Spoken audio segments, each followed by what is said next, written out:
जंगल में सन्नाटा गया था। आरव ने अपना कैमरा बैग ठीक करते हुए रास्ते पर कदम रखा। उसका दिल डर और एक्साइटमेंट से जोरों से धड़क रहा था।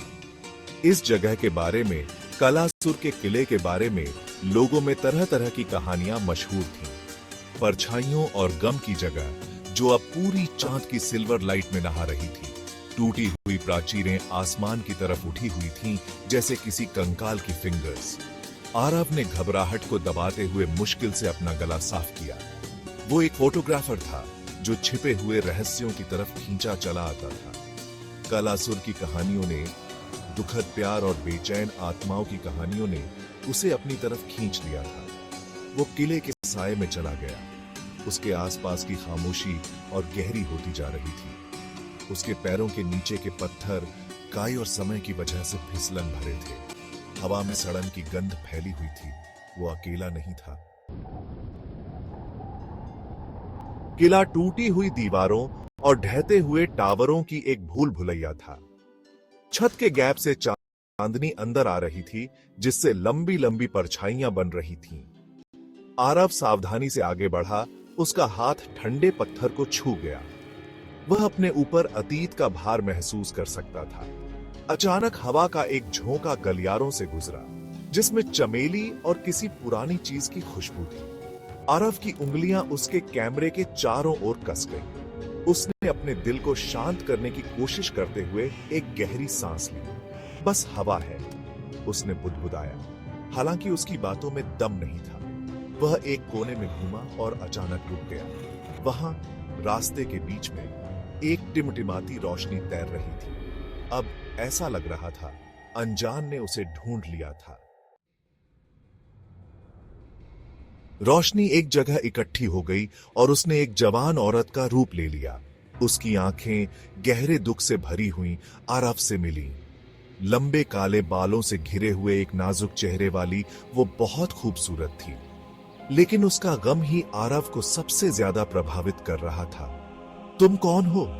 आरव ने धीरे से पूछा। औरत उसके करीब आ गई। उसके नंगे पैरों से कोई आवाज नहीं आई। मैं त्रिशा हूं, उसने कहा। उसकी आवाज एक दर्द भरी आह की तरह थी।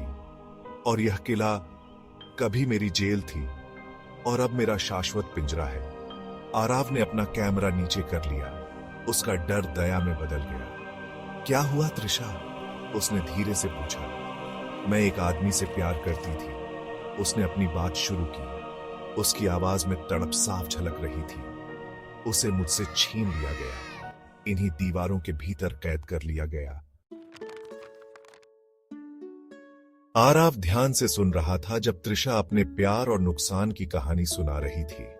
ऐसा लग रहा था कि किला उसके दर्द से धड़क रहा हो। उसने उसके प्रेमी विजय नाम के एक युवा कलाकार के बारे में जाना, जिस पर विश्वासघात का झूठा आरोप लगाया गया था। हर पूर्णिमा को त्रिशा ने अपनी बात जारी रखी। मैं उसे ढूंढती हूं।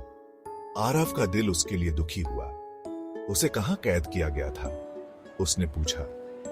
हो सकता है कि अगर हमें वह जगह मिल जाए जहां उसे रखा गया था, तो आप उसकी उपस्थिति को महसूस कर सकें। त्रिशा की आंखों में उम्मीद की एक किरण चमकी। एक कक्ष है, उसने कहा। किले के अंदर गहराई में छिपा हुआ है।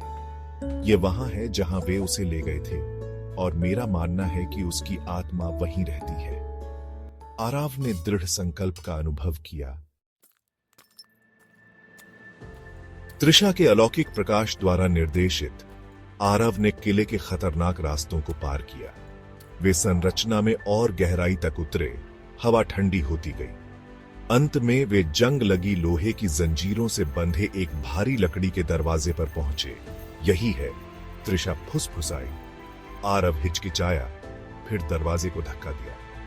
यह चरमराहट के साथ खुला। एक छोटा धूल भरा कक्ष दिखाई दे रहा था।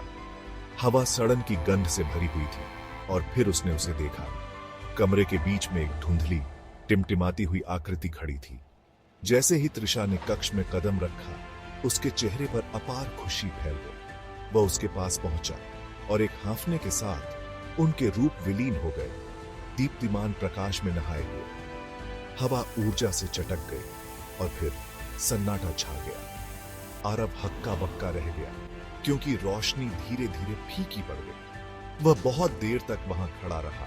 उसकी अपनी सांसों के अलावा वहां सन्नाटा था। जैसे ही वह किले से बाहर निकला और भोर की पहली रोशनी में दुनिया अलग लग रही थी। कलासुर का किला अभी भी खड़ा था, एक ऐसे प्यार का प्रमाण जो मरने से इनकार करता था।